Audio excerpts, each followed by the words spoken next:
Revelation chapter 20, verses 11 to 15, the final judgment. And I saw a great white throne and the one sitting on it.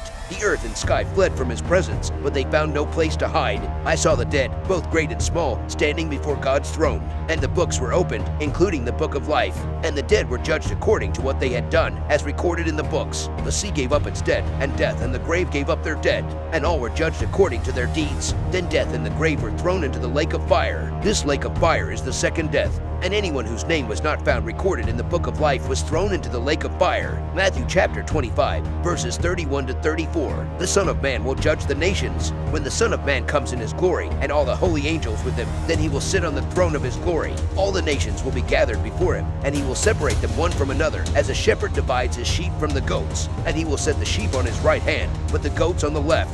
Then the king will say to those on his right hand, "Come, you blessed of my Father, inherit the kingdom prepared for you from the foundation of the world." During the day of judgment, God will separate the sheep from the goats. On his left will be the goats, and on his right will be the sheep, facing God with the book of life in his hand, judging all mankind according to their deeds. God will say to the sheep in Matthew chapter 25, verses 35 to 41, "For I was hungry, and you gave me food. I was thirsty, and you gave me drink. I was a stranger, and you took me in. I was naked, and you clothed me. I was sick, and you visited me. I was in prison, and you came to me." Then the righteous will answer him, saying, "Lord, when did we see you hungry and feed you, or thirsty and give you drink?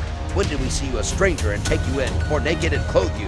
Or when did we see you sick or in prison and come to you?" And the king will answer and say to them, "Assuredly, I say to you, inasmuch as you did it to one of the least of these my brethren, you did it to me." God will say to the goats in Matthew 25, 42-46, "For I was hungry and you gave me no food. I was thirsty and you gave me no drink. I was a stranger and you did not take me in, naked and you did not clothe me, sick and in prison and you did not visit me."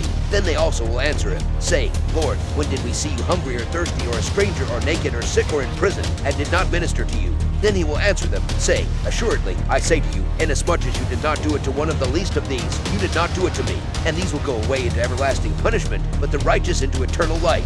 The judgment day will take place after the final 7 years tribulation. Do not be complacent on how you live your life. There will be consequences, and whosoever name is not in the book of life will have dire consequences, which is to be thrown into the lake of fire for eternity. Our lives here on earth does not end even when we die. All of us are accountable to God, and only Him has the right to save us or destroy us. Nothing in this world is scary but the absence of the presence of God. It is scary because that person will be isolated, abandoned, lack of love, no one to turn to, and God will not listen to the cries of that person anymore.